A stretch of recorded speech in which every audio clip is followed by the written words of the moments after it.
दोस्तों। तो इससे पहले वाली क्लास में अपनों ने गोहिलों की उत्पत्ति कैसे हुई, 566 ईस्वी में गोहिल आदित्य जो कि गोहिल वंश की स्थापना करता है, उसके बाद वास्तविक संस्थापक बप्पा रावल आता है जो नागदा को राजधानी बनाता है, फिर अलहट आहड़ को राजधानी बनाता है और प्रथम अंतर्राष्ट्रीय विवाह करता है और नौकरशाही व्यवस्था प्रारंभ करता है।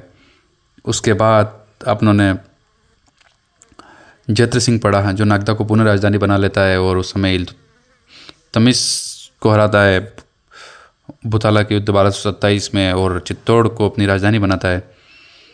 उसके बाद तेज सिंह आता है जो मेवाड़ चित्रशैली का प्रथम चित्रित ग्रंथ शावक प्रतिगमन सूत्र चुन्नी जिसके समय लिखा जाता है।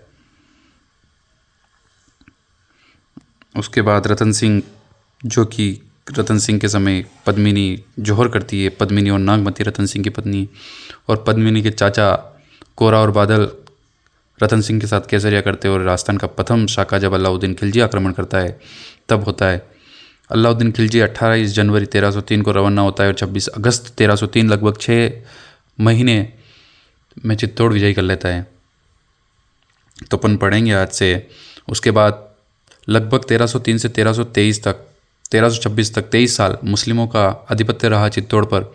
उसके बाद राहब के पुत्र लक्ष्मण सिंह जो कि मेवाड़ के प्रथम शाके में वीरगति को प्राप्त हुए थे, इनका एक पुत्र था हरि सिंह, उसका पुत्र था हमीर सिसोदिया जो कि इसी वंश से संबंधित था। वो पुनः बनवीर को हराकर सिसोदिया वंश की स्थापना कर देता है, राणा वंशी शाखा की स्थापना कर देता है 1326 में और चित्तौड़ पर अधिकार कर लेता है। इसको विषम घाटी पंचानन कहते हैं क्योंकि विषम परिस्थितियों पर जब गोहिल वंश समाप्त होने वाला था तब इसने चित्तौड़ पर अधिकार किया। कीर्ति स्तंभ प्रशस्ति में इसको विषम घाटी पंचानन कहा गया। रसिक प्रिया नाम की एक टीका जो कि कुंभा ने लिखी, उसमें वीर राजा की उपाधि दी गई। इसको मेवाड़ का उद्धारक कहते हैं क्योंकि अगर ये नहीं होता तो मेवाड़ खत्म ही था एक तरह से, गोहिल वंश। तो मेवाड़ का उद्धारक भी हमीर सिसोदिया को होते हैं। इसने चित्तौड़ दुर्ग में एक अन्नपूर्णा माता के मंदिर का निर्माण करवाया था। इसके बाद क्षेत्र सिंह शासक बनता है जो कि मेवाड़ व मालवा संघर्ष की शुरुआत करता है और इसके एक दासी पुत्र थे चाचा और मेरा। इनके बारे में अपन आगे पढ़ेंगे। चाचा व मेरा कैसे मोकल की हत्या जिलवाड़ा में कर देते हैं। तो क्षेत्र सिंह का पुत्र था महाराणा लाखा, लेकिन बनना चाहते थे चाचा और मेरा। तो शासक बना कौन? लक्ष्य सिंह लाखा 1482 से 1421 में। लक्ष्य सिंह, इसको लाखा भी बोलते हैं, राणा लाखा। इसके काल को ऐसा मान लो कि ल से लकी और ल से लाखा। लाखा एक लकी शासक था। इसको कुछ नहीं करना पड़ा, 3 चीज़ें ऑटोमेटिक मिल गई। पहली चीज़ मिली पिछोला झील। एक बंजारा आया, पिछोला झील का निर्माण कर गया। इस पिछोला झील पे नटनी का चबूतरा इसने बनवाया। यहाँ पर जग मंदिर बने हुए हैं और जगत निवास महल बना हुआ है। ये अपन आगे पढ़ेंगे कि जग मंदिर का निर्माण कर्ण सिंह प्रारंभ करवाता है और पूर्ण जगत सिंह प्रथम कराता है और जग निवास महल जगत सिंह सेकंड करवाता है। एक तो ये हो गया, एक बंजारा आया, पिछोला झील का ऑटोमेटिक निर्माण करा गया, कुछ नहीं करना पड़ा, झील बन गई। उसके बाद इसके काल में जावर जो कि उदयपुर में स्थित है, इसमें चांदी की खान का पता चलता है। तो चांदी हो गई, झील भी बन गई, चांदी भी हो गई। तीसरा क्या हुआ? एक मारवाड़ का शासक था रावचुंडा। कौन था? रावचुंडा। उसकी पुत्री थी हंसाबाई और पुत्र था रणमल। तो हंसाबाई का विवाह ये मेवाड़ में करना चाहता था। मेवाड़ में उस समय लाखा का पुत्र था कुंवर चूड़ा, तो इसके लिए नारियल भेजता है हंसाबाई के लिए, हंसाबाई से विवाह करने के लिए। लेकिन वो पंडित किसको दे देता है? जब कुंवर चूड़ा उपस्थित नहीं रहता है, मुझे लाखा को देना है तो लाखा को दे देता है। तब लाखा हंसाबाई से विवाह करता है और शर्त होती है कि इनका पुत्र जो होगा वो मेवाड़ का शासक, अगला शासक बनेगा। तो कुंवर चूड़ा अपने पिता के लिए भीष्म प्रतिज्ञा लेता है कि हाँ, मैं और मेरे वंशज मेवाड़ के शासक नहीं बनेंगे। तब कुंवर चूड़ा को सलुम्बर की जागीर दी जाती है और इसके वंशज चुंडावत कहलाते हैं। तो मेवाड़ का भीष्म पिता कौन हो गया? कुंवर चूड़ा। यह बूंदी विजय के लिए निकला था, तब बूंदी को विजय नहीं कर पाया तो इसने नकली बूंदी का किला बनवाया और उसकी रक्षा करते हुए कुंभाहाड़ा मारा गया। इसने प्रतिज्ञा ले लिया आज शाम तक बूंदी के किले को गिरा दूंगा, लेकिन बूंदी के किले को नहीं गिरा पाया। तब नकली बूंदी का किला बनाकर उसको कुंभाहाड़ा उसकी रक्षा करते हुए मारा जाता है। पूरा जैसे युद्ध होता है वैसे युद्ध करवाया। तब जब लाखा अपने पुत्र कुंवर चूड़ा कहते हैं क्योंकि शासक बना ही नहीं है, नहीं तो राणा चुंडा हो जाता है। तो कुंवर चूड़ा सलुम्बर का सामंत बनाया और इसको एक विशेषाधिकार भी दिया गया कि आगे से मेवाड़ का कोई भी शासक बनेगा तो सलुम्बर के सामंत जो होंगे उनकी अनुमति अनिवार्य है, उनकी सम्मति होगी तभी उसको शासक बना जाए। और इसी कुंवर चूड़ा के नाम से सलूम्बर के सामंतों को क्या कहला गया? चूंडावत। महाराणा लाखा की मृत्यु हो गई, तब इसके शर्त के अनुसार हंसाबाई का पुत्र क्या बनना चाहिए? शासक। क्योंकि मारवाड़ में सब हंसाबाई के विवाह की शर्त हुई थी, तो हंसाबाई का पुत्र मोकल हुआ जो शासक बनता है 1421 से 33 तक। इसका संरक्षक कुंवर कौन बनेगा? कुंवर चूड़ा, क्योंकि इसकी उम्र कम थी। कुंवर चूड़ा मेवाड़ छोड़कर मांडू चला गया और इसका नया संरक्षक हंसाबाई ने अपने भाई रणमल राठौड़ को बुला लिया। हंसाबाई को यह था कि कहीं कुंवर चूड़ा मेवाड़ का शासक नहीं बन जाए, इसलिए हंसाबाई ने अपने पुत्र के लिए अपने भाई रणमल राठौड़ को मारवाड़ से बुलाया और मोकल का संरक्षक बनाया गया। तो मोकल का पहला संरक्षक कुंवर चूड़ा, अगला कौन बना? रणमल राठौड़। 2 दासी पुत्र अपनों ने पहले पढ़े थे, चाचा और मेड़ा। वो षड्यंत्र पूर्वक इस मोकल की हत्या जिलवाड़ा नामक स्थान पर कर देते हैं और मोकल का पुत्र कुंभा अगला शासक बनता है। क्योंकि कुंवर चूड़ा तो चला गया, तो जिलवाड़ा पाली नामक स्थान पर मोकल की हत्या कर देते हैं। मोकल समितेश्वर मंदिर का पुनर्निर्माण करता है, जो कि त्रिभुवन नारायण मंदिर भोज परमार बना के जाते हैं, उसका पुनर्निर्माण करवाता है और समितेश्वर मंदिर अपने मोकल मंदिर भी कहते हैं उसको। अगला शासक बनेगा आप कुंभा। कुंभा के पिता कौन हो गए? मोकल। माता कौन होगी? सौभाग्यवती। इसके सामने बहुत सारी समस्याएं थी। एक तो अपने पिता की हत्या का बदला लेना, मोकल की हत्या किसने कर दी थी? चाचा हो मेरा ने, तो उसकी हत्या का बदला लेना था। सीमावर्ती क्षेत्रों पे आक्रमण बढ़ते जा रहे थे, सब धीरे धीरे इनके हाथों से निकलते जा रहे थे, तो सीमावर्ती क्षेत्रों को आज़ाद करवाना था। और रणमल राठौड़ का भी वर्चस्व बढ़ता जा रहा था। वो चाह रहा था कि मारवाड़ में कुछ नहीं है तो मेवाड़ पर मैं ही अधिकार कर लूँगा। तो रणमल राठौड़ भी एक बड़ी समस्या खड़ी हो गई थी। तो रणमल राठौड़ को सबसे पहले रणमल राठौड़ के समक्ष एक राघवदेव नामक का अधिकारी की नियुक्ति कर दी इसने। फिर उसके बाद कोटड़ी गांव में चाचा व मेरा की हत्या की। चाचा व मेरा की हत्या कहाँ की गई? कोटड़ी गांव में। और रणमल राठौड़ को भेजा सिरोही के शासक को हराने। तो सिरोही का शासक देवड़ा ससमल को पराजित किया और सिरोही के आसपास का इलाका अपने कब्जे में किया। फिर बूंदी भेजा रणमल राठौड़ को और मांडलगढ़ दुर्ग को आज़ाद करवाया। उसके बाद रणमल राठौड़ जो युद्ध भी कर रहा था, अब उसको हटा भी नहीं सकते, तो रणमल राठौड़ को हटाने के लिए उसको एक दासी से प्रेम था रणमल राठौड़ को, इससे बहरमली से। कुंभा ने अपने कुंवर चूड़ा जो मांडू चला गया था उसको बुलाया। कुंवर चूड़ा ने बहरमली से कहा कि इसको जहर दे दो, तो बहरमली को कहने वाला कुंवर चूड़ा और इसको रणमल राठौड़ को जहर दिला दिया। रणमल राठौड़ की हत्या जहर देकर बहरमली ने कर दी। रणमल राठौड़ का पुत्र था जोधा। जोधा को भी मारते हैं तो, लेकिन इसकी बुआ थी हंसाबाई। तो राव जोधा भागता हुआ गया मंडोर, क्योंकि इसके बाप को मार दिया रणमल राठौड़ को, तो इसको भी मारेंगे, तो ये भाग गया। और इसकी बुआ ने फिर इनके बीच संधि कराई कि वो भी अपने ही भतीजा है। तो कुंभा और राव जोधा के बीच एक संधि करवाई गई, आवल बाहुल की संधि के नाम से जाना जाता है 1452 में। और मेवाड़ व मारवाड़ की सीमाओं का निर्धारण किया गया, तो मारवाड़ में रहना, मेवाड़ में आना मत। तो आवल बाहुल की संधि से मेवाड़ व मारवाड़ की सीमाओं का निर्धारण हुआ 1452 में। किस किस के बीच हुई थी? राव जोधा और राणा कुंभा के बीच।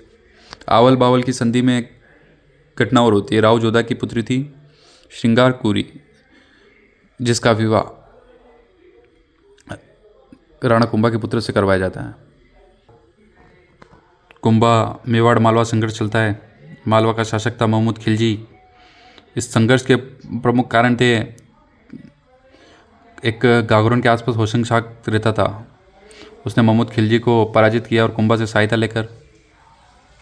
और महमूद खिलजी ने क्या किया? कुंभा के विद्रोहियों को शरण दे रखी थी। कुंभा के सौतेले भाई खेमकरण एका महपा पवार थे, जो कि चाचा व मेरा की तरह ही थे, और दिल्ली सल्तनत भी दुर्बल था उस समय। तो 1437 में सारंगपुर का युद्ध होता है। सारंगपुर या मालवा का युद्ध भी कहते हैं। 1437 में कुंभा और महमूद खिलजी दोनों के बीच होता है। कुंभा इस युद्ध में महमूद खिलजी को बंदी बना लेता है और जीत जाता है। तो 1437 में सारंगपुर विजय करता है और इस सारंगपुर या मालवा विजय के उपलक्ष्य में विजय स्तंभ का निर्माण करवाता है। तो विजय स्तंभ का निर्माण चित्तौड़ दुर्ग में करवाता है। फिर एक चंपानेर की संधि अपने क्वेश्चन में आती है 1456 में। अब बंदी बना रखा था, इसको 6 माह बंदी बनाया, इसको छोड़ दिया था। महमूद खिलजी गया गुजरात के कुतुबुद्दीन शाह और महमूद खिलजी कुंभा के विरुद्ध चंपानेर की संधि करते हैं कि संयुक्त सेना से कुंभा को परास्त करेंगे अपन।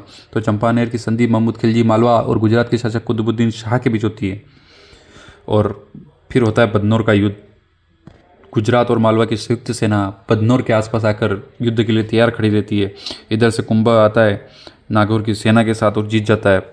और इस बदनौर विजय के उपलक्ष्य में बदनौर में कुशाल माता मंदिर का निर्माण करवाता है राणा कुंभा। तो राणा कुंभा बहुत अपने सबसे पहले अपने आंतरिक कलेश को समाप्त करता है, उसके बाद आसपास के छोटे मोटे राज्यों को हासिल करता है, उसके बाद मालवा और गुजरात विजय करता है। कुंभा साहित्य के क्षेत्र में भी एक अग्रणी शासक रहा है। कुंभा की उपाधि थी अभिनव भट्टाचार्य। महान संगीतज्ञ था और वीणा बजाता था। तो वीणा वादक था। मेवाड़ का कौन सा शासक वीणा बजाता था? तो वो था राणा कुंभा, इसीलिए इसको अभिनव भट्टाचार्य बोला गया। हिंदू सुल्तान, सुर सफलतम मुस्लिम संघर्ष किए इसने, हिंदू सुल्तान भी इसको बोला गया है। राणे राय, प्रथम महाराणा जो अपने जीवन काल में एक भी युद्ध नहीं हारा था, इसलिए राणे राय कहते हैं इसको। दान गुरु, क्योंकि दान देता था। छाप गुरु, छापामार नीति से युद्ध करता था। चाप गुरु, धनुर्विद्या में निपुण था। हाल गुरु, पहाड़ी दुर्गों का स्वामी था, इसने कुंभलगढ़ दुर्ग बसाया था। फाल गुरु, स्थलीय दुर्गों का स्वामी। और राजगुरु, संगीत सम्मेलनों की अध्यक्षता करता था, इसलिए राजगुरु भी इसको कहते हैं।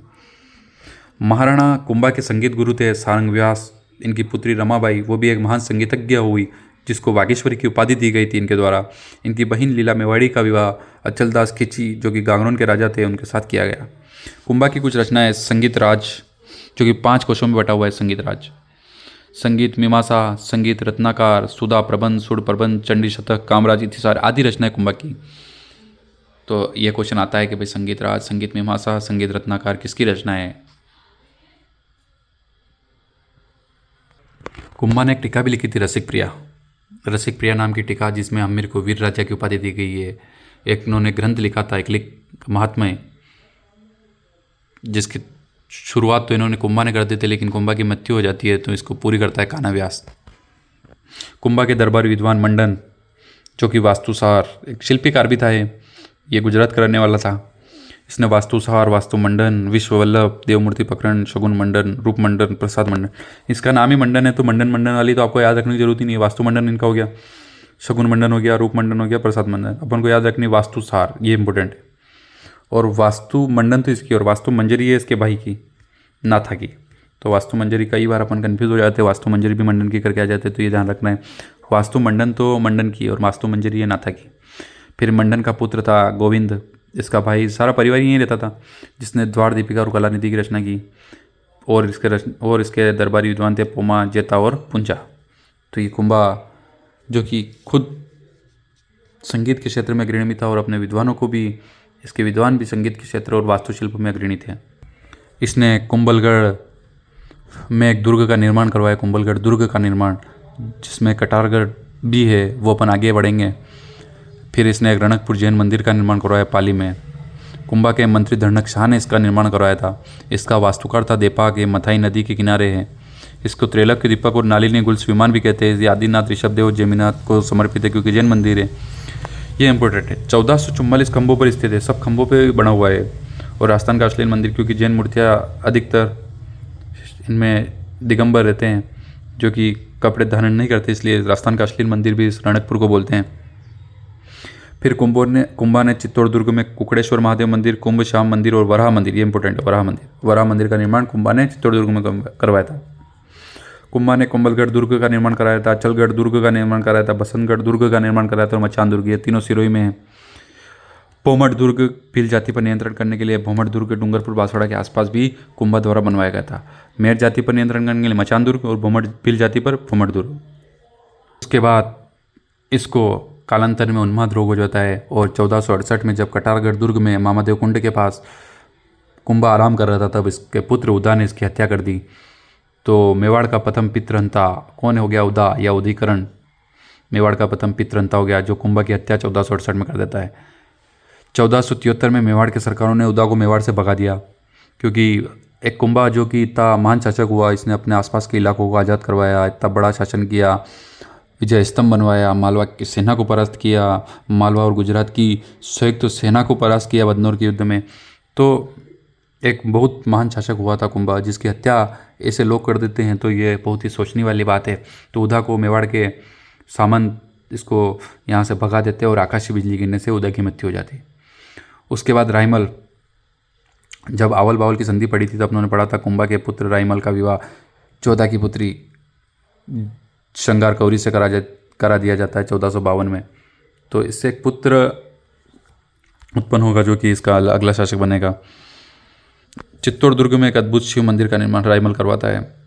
श्रृंगार कौरी जो कि गोसुंडी में एक बावड़े का निर्माण कराती है, जिसमें गोसुंडी शिलालेख जो कि वैष्णव धर्म की जानकारी देने वाला सबसे प्राचीन अभिलेख है। गोसुंडी शिलालेख जो अपने पढ़ा था ये उदयपुर संग्रहालय में रखा गया है। सबसे पहले अपने इतिहास स्टार्ट किया था तब शिलालेख पढ़े थे अपनों ने ध्यान हो, तो उसमें गोसुंडी शिलालेख आता है जिसमें भागवत धर्म की जानकारी मिलती है, वैष्णव धर्म के भागवत धर्म। इसकी पुत्री आनंदीबाई की शादी सिरोही के जगमाल सिंह से कर दी जाती है। इसके 3 पुत्र थे राईमल के, पृथ्वीराज, जयमल और संग्राम सिंह, और इनके एक चाचा थे सारंग देव।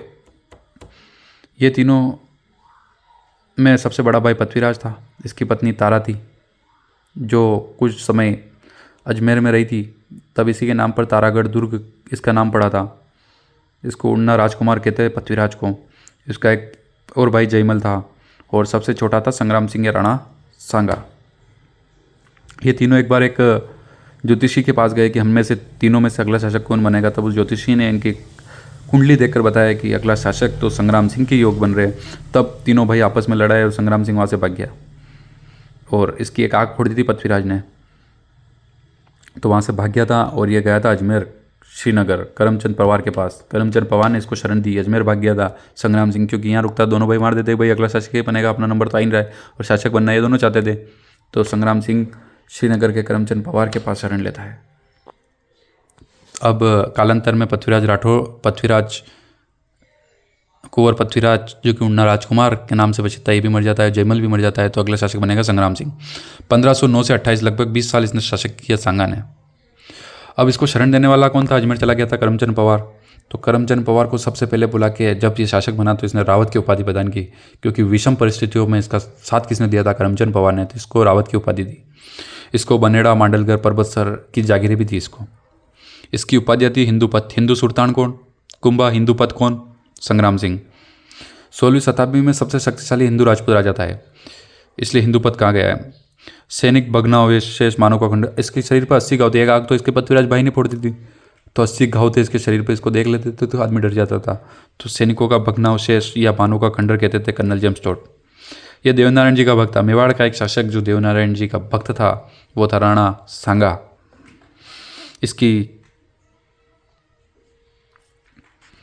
ये मेवाड़ का शासक था। उस समय दिल्ली का शासक था इब्राहिम लोधी। कौन था? दिल्ली का सुल्तान इब्राहिम लोधी। इब्राहिम लोधी साम्राज्यवादी नीति का आदमी था। वो युद्ध के लिए एक सेना भेजता है खातोली, और राणा सांगा को हराना चाहता था क्योंकि साम्राज्य विस्तार करना चाहता था। उस समय मेवाड़ एक बहुत महत्वपूर्ण भूमिका रखता था क्योंकि पूर्वी राजस्थान तक इसका शासन था।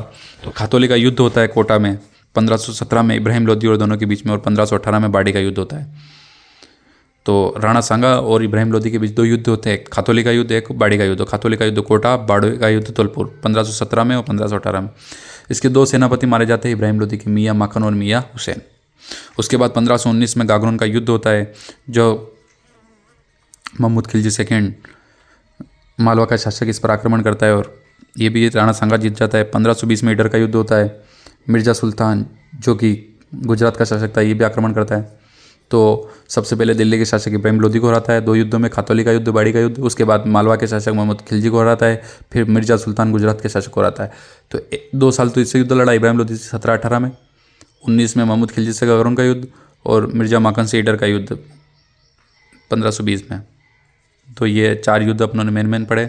उसके बाद आएगा बाबर के विरोध में। उसके बाद आता है राणा सांगा और बाबर। राणा सांगा और बाबर के बीच में प्रमुख रूप से 2 युद्ध हुए, बयाना का युद्ध और खानवा का युद्ध। दोनों भरतपुर में हैं। इधर से सांगा, उधर से बाबर ने मेहंदी ख्वाजा और इशक आका को भेजा। 16 फरवरी 1527 को होगा, कोई छोटा मोटा राजा हरा देंगे। तो 16 फरवरी 1527 को बयाना का युद्ध होता है जिसमें सांगा जीत जाता है और बाबर के मेहंदी ख्वाजा और इशक आका हार जाते हैं। तब बाबर को पता चल गया कि सांगा एक खतरनाक आदमी है, तो दौड़ा के मारता है। तो इसके 1 महीने बाद ही 17 मार्च को खानवा का युद्ध होता है सांगा और बाबर के बीच में। उसमें बाबर खुद आता है, तुलकमा पद्मिस से और तोप खाने लेके आता है।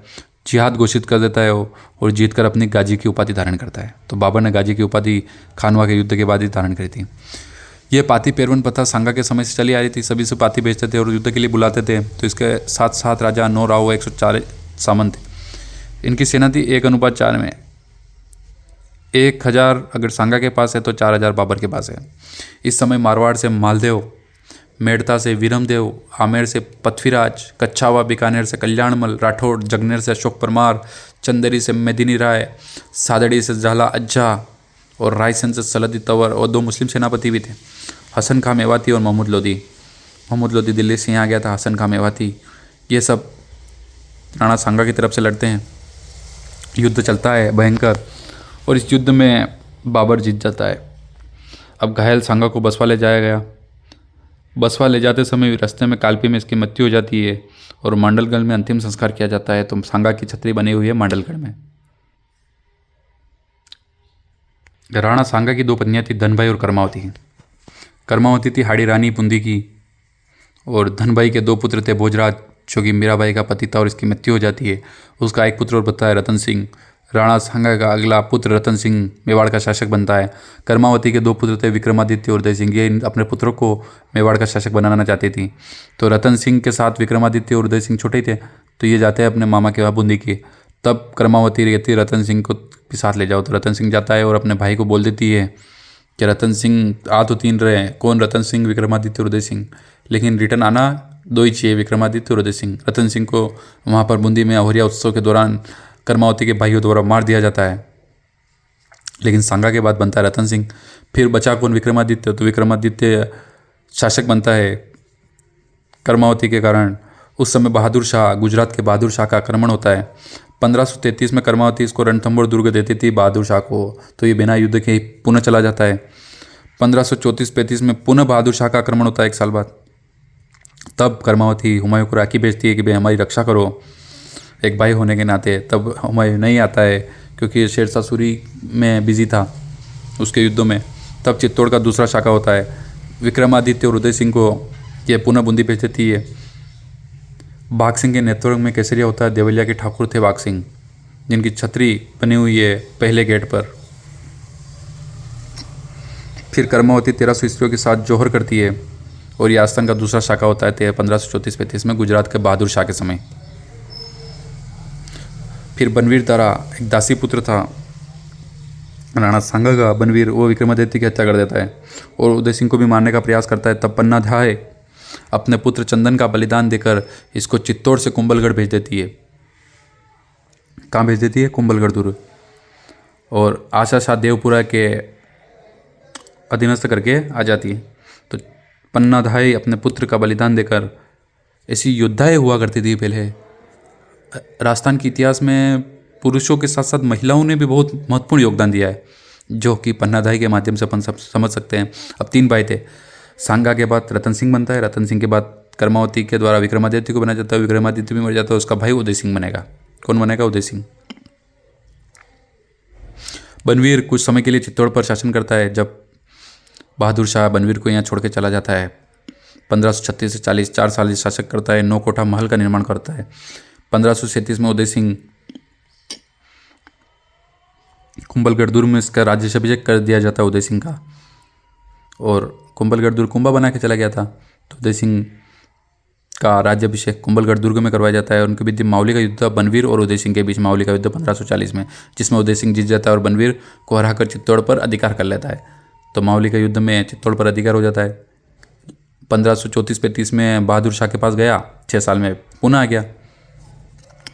महाराणा उदय सिंह, इसका पहला अभिषेक अपना पड़ा कुंभलगढ़, और बनवीर के द्वारा मावली युद्ध में बनवीर को हराकर दूसरा राज्याभिषेक इसका चित्तौड़ में होता है। 1544 में शेरशाह सूरी चित्तौड़ पर आक्रमण करने के लिए आता है। तब ये बहुत दुर्बल थे उस समय। तब ये सामने से शेरशाह सूरी को चाबियाँ सौंप देते हैं और ख्वास का वहाँ नियुक्त किया जाता है शेरशाह सूरी द्वारा। फिर 1557 में हरमणा का युद्ध होता है। शेरशाह सूरी की तरफ से हाजी का पठान और उदय सिंह दोनों के बीच में हरमणा का युद्ध होता है 1557 में। इसमें उदय सिंह हार जाता है और हाजी का पठान जीत जाता है। पुनः एक बार चित्तौड़ इनसे छीन लिया जाता है। तब ये उदयपुर की तरफ जाता है। 1559 में उदयपुर शहर की स्थापना करता है और वहाँ उदय सागर झील बनाता है। तो उदयपुर शहर की स्थापना उदय सिंह ने की, उदय सागर झील का निर्माण करवाया।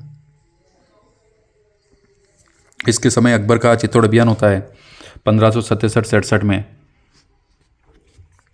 उदय सिंह गिरवा की पहाड़ियों में चले जाते हैं और जयमल मेड़तिया, फत्ता चुंडावत और कल्लाजी राठौड़ ये केसरिया करते हैं। और चित्तौड़ का तीसरा शाखा होता है फूल कंवर, जो कि जयमल मेड़तिया की पत्नी थी। इसके निर्देशन में जौहर होता है। इस युद्ध के बाद, इस जौहर के बाद जयमल मेड़तिया, फत्ता चुंडावत, कल्लाजी राठौड़ बहुत वीर शासक हुए थे। 4 हाथों वाले देवता, क्योंकि जयमल मेड़तिया जब अकबर डेरा डाल के बैठा था बाहर, लगभग 1.5 साल से डेरा डाल के चित्तौड़ दुर्ग के बाहर बैठा था, तब ये अपने तोपखाने से इसकी दीवार तोड़ता था और घुसने के लिए रात में दीवार तोड़ता था और सुबह घुसने के लिए आता था तो दीवार बनी हुई मिलती थी। तो जयमल मेड़तिया इसकी दीवार पुनः बना देता था रात में। तब इसकी संग्राम बंदूक, जो अकबर की बंदूक थी, उससे जयमल मेड़तिया के पैर में गोली लगती है और ये कल्लाजी राठौड़ के कंधे पर बैठकर युद्ध करता है। तो कल्लाजी राठौड़ कितने 4 हाथों वाले हो गए, चारों हाथों से युद्ध लड़ता है। क्या भयानक दृश्य हुआ होगा वो। और जयमल मेड़तिया और फत्ता चुंडावत की वीरता से प्रसन्न होकर अकबर ने आगरा दुर्ग में पाषाण मूर्तियां बनाई थी इनकी। चित्तौड़ दुर्ग का तीसरा शाखा भी हो जाता है 1567-68 में। अब 30,000 लोग अंदर थे। चित्तौड़ दुर्ग बहुत बड़ा लिविंग फोर्ट है। तो 30,000 निर्देशों का अनुसार करता है और आसफ खां को प्रशासन नियुक्त कर पुनः दिल्ली चला जाता है। उदय सिंह जो कि गिरवा की पहाड़ियों में चले गए थे चित्तौड़ दुर्ग छोड़कर, चित्तौड़ पर किसका हो गया 1567-68 में मुगलों का अधिकार हो गया। ये गिरवा की पहाड़ियों में चला जाता है और गोंगुंदा में इसकी मृत्यु हो जाती है 28 फरवरी 1572 को। उदय सिंह के 3 पत्नियां थी, जयवंताबाई, सज्जाबाई और धीरबाई भटियाणी। धीरबाई भटियाणी से अधिक मोह था। इसके पुत्र जगमाल को उदय सिंह शासक बनाना चाहता था, लेकिन जगमाल एक योग्य नहीं था। तो जगमाल को हटाकर राजमल की क्रांति होती है और जयवंताबाई के पुत्र महाराणा प्रताप को शासक बनाया जाता है। ये जगमाल अकबर की शरण में चला जाता है और अकबर इसको कालांतर में जहांगीर परगना और सिरोही का परगना देता है। अब अगला शासक पढ़ेंगे अपन महाराणा प्रताप। एक बहुत इंपॉर्टेंट शासक हुए हैं। इनका जन्म 9 मई 1540 को ज्येष्ठ शुक्ल तृतीया को हुआ था। इनके पिता कौन थे? महाराणा उदय सिंह, माता जयवंताबाई, अकेरा सोनग्रह की बहन, पत्नी अजबदेव पवार, पुत्र हुआ इनके महाराणा प्रताप के अमर सिंह। इनके घोड़ा का नाम था चेतक और हाथी का नाम राम प्रसाद। कई बार हाथी का नाम भी पूछ लिया जाता था। इनके दरबारी विद्वान थे चक्रपाणी मिश्र, जो कि विश्व वल्लभ, मुहूर्तमाला और राज्याभिषेक पद्धति की रचना करते हैं। बचपन में कीका कहते थे इनको। राजस्थान का गौरव भी कहते हैं महाराणा प्रताप को। वीर शिरोमणि महाराणा प्रताप और पाथल, कन्हैयालाल सेठिया जी कहेंगे पाथल, प्रिय पाथल के नाम से कहानी भी लिखी गई है। इनका भी राज्याभिषेक 2 बार हुआ। उदय सिंह का पहले बार हुआ था, कहाँ पर हुआ था? कुंभलगढ़ में। द्वितीय बार चित्तौड़ में। इनका होता है गोगुंदा। तो गोगुंदा को राजधानी बनाते हैं महाराणा प्रताप। और दूसरा होता है, क्योंकि चित्तौड़ तो चला गया मुगलों के दिन 1567-68 में, केसरिया हो गया, जो शाखा हो गया तीसरा शाखा। गोगुंदा में कृष्णदास चुंडावत के निर्देशन में इनका राज्याभिषेक होता है। विधिवत होता है कुंभलगढ़ में, चंद्रसेन उसमें उपस्थित रहते हैं। अब महाराणा प्रताप और अकबर के बीच संघर्ष चलेगा। अकबर इनको समझाने के लिए, अकबर तो ये था भाई अपने को तू कर देता रहे और शासन कर, कोई दिक्कत नहीं, अपन को अपना अधीनस्थ करना चाहता था सबको ये। तो इसने 4 शिष्टमंडल भेजे। इनका क्रम भी कई बार पूछा जाता है। सबसे पहले आते हैं जलाल का 1572 में, फिर मानसिंह के पिता भगवंत दास के बाद तोडरमल। ऐसा माना जाता है कि मानसिंह एक बार गुजरात से आ रहा था, तब इसके पास अकबर ने भेजा है कि भाई तू भी राजपूत है, वो भी राजपूत है, तो तू उसको अधीनस्था के लिए राजी करके आ जा। तो मानसिंह आया जून 1573 में। इनके मिलने का स्थान उदय सागर फिक्स हुआ, उदय सागर झील के किनारे। तब महाराणा प्रताप उपस्थित नहीं रहे और अपने पुत्र अमर सिंह को भेजते हैं। तो मान सिंह के साथ जो मुस्लिम सेनापति थे वो कहते थे भाई देख ले, वो आए ही नहीं। क्यों नहीं आए? क्योंकि वो तुमसे नहीं मिलेंगे कि भाई तुमने अकबर की अधीनस्था स्वीकार कर ली, मुगलों की अधीनस्था स्वीकार कर ली और अपनी बहन बेटियाँ तुम अकबर में बिहार रहे हो, तुम्हारे फूफा जी लगते अकबर। तो वो मिलने नहीं आया और अपने पुत्र अमर सिंह को भेजा। अमर सिंह, तो मान सिंह ने बोला कि भाई महाराणा प्रताप क्यों नहीं आए? तो उन्होंने बोला वो बीमार है। तब ये समझ गए कि वो मुझको हीन भावना से देखते हैं और मुझसे मिलना नहीं चाहते हैं। तब मान सिंह अकबर के पास जाता है और अकबर से कहता है कि भाई अब मैं आऊँगा तो युद्ध ही करूँगा। फिर हल्दी घाटी का युद्ध होता है 18 जून 1576 को, प्रताप वर्सेस मान सिंह। मान सिंह सेना लेके आता है मुगलों की और दोनों के बीच हल्दी घाटी का युद्ध होता है 18 जून 1576 का। 3 युद्ध हुए प्रमुख। कुंभलगढ़ का युद्ध हुआ 1578 में और दीवर का युद्ध 1582 में। हल्दी घाटी का युद्ध जो कि खमनोर और गोगुंदा के बीच की पहाड़ियों में हुआ था 18 जून 1576 को, गोपीनाथ शर्मा 21 जून बताते हैं। कर्नल जेम्स टोड ने इसको मेवाड़ की थर्मोपोली कहा है। गोगुंदा का युद्ध बदायूनी कहता है जो कि इस युद्ध में उपस्थित था। खमनोर का युद्ध अब्दुल फजल गबनूर का युद्ध कहते हैं। बादशाह बाग का युद्ध एल श्रीवास्तव। बनास का युद्ध क्योंकि बनास नदी के बीच में युद्ध हुआ था। हाथियों का युद्ध, इसमें प्रताप के हाथी थे लूणा और रामप्रसाद और मानसिंह के गजमुक्ता गजराज और रणमदार। इन हाथियों के बीच भी ये युद्ध होता है। इस युद्ध में बदायूनी उपस्थित था। कौन था? बदायूनी। इसने पुस्तक मुनखब उल त्वारिख में भी इसकी जानकारी मिलती है। अकबर ने मैगजीन दुर्ग में इस युद्ध की रणनीति बनाई थी और मानसिंह को वहाँ से भेजा था। तो मैगजीन दुर्ग तक अजमेर आया था, अकबर आया था, उसने मैगजीन दुर्ग में इसकी हल्दी घाटी युद्ध की रणनीति बनाई थी और मानसिंह को भेजा था। मानसिंह आ गया था मोलेला राजसमंद, वहाँ के अपना डेरा डाला। उधर से प्रताप ने लोसिंग, और लोसिंग में प्रताप का सेनापति कौन था? हकीम का सूरी। अकबर का कौन था? मानसिंह। प्रताप और मानसिंह के बीच युद्ध होता है। प्रताप की तरफ से रामसा तंवर, पुंजा भील, पुरोहित गोपीनाथ और चारण जैसा शामिल थे। मानसिंह की तरफ से आसफ खां, जगन्नाथ कच्छावा। इस युद्ध में प्रताप बहुत खतरनाक लड़ते हैं और उस समय गर्मी खतरनाक पड़ रही थी। बदायूनी लिखता है कि भाई मस्तिष्क को पिघलाने वाली गर्मी पड़ रही थी। तब उसने आसिफ खां से पूछा कि कुछ समझ नहीं आ रहा है किसको मारे। तो आसिफ खां ने बोला था किसी को भी मारो, अपने तो फायदा ही है क्योंकि मरेंगे तो हिंदू ही। तो घायल प्रताप इसमें घायल हो जाते हैं। चेतक इनका घोड़ा जो मानसिंह को मारने गए थे उसकी कटार से उसके पैर कट जाते हैं चेतक के, इनके घोड़े के। तब ये दुखी होते हैं और ये कुंभलगढ़ की ओर गए। बलीचा में चेतक की मृत्यु हुई और झाला बिदा इनका मुकुट पहनकर लड़ते हैं। झाला अज्जा तो राणा सांगा का पहन के लड़ते हैं और झाला बिद्दा महाराणा प्रताप का पहन के लड़ते हैं और वीरगति को प्राप्त होते हैं। ये युद्ध निर्णायक रहा क्योंकि अगर प्रताप को बंदी बनाते हैं तो यह युद्ध माना जाता है वो जीते। मानसिंह यहाँ से गोगुंदा चले जाते हैं और अकबर उदयपुर का नाम बदलकर मुहम्मदाबाद रख देते हैं। अब इस युद्ध के बाद जब ये अकबर के पास गए आसफ खां और मानसिंह, तब अकबर ने इनकी ड्यूटी बंद कर दी क्योंकि तुम एक महाराणा प्रताप को नहीं पकड़ पाए इतनी सेना के साथ। इन्होंने इनकी ड्यूटी बंद कर दी थी उस समय दरबार में। उसके बाद अकबर के अभियान होते हैं। शाहबाज खां 3 बार अभियान करता है। तब 1578 में कुंभलगढ़, जब ये गोगुंदा से भी कुंभलगढ़ चले जाते हैं क्योंकि हल्दी घाटी युद्ध में गोगुंदा तहस-नहस हो गया तो कुंभलगढ़ को राजधानी बना लेते हैं।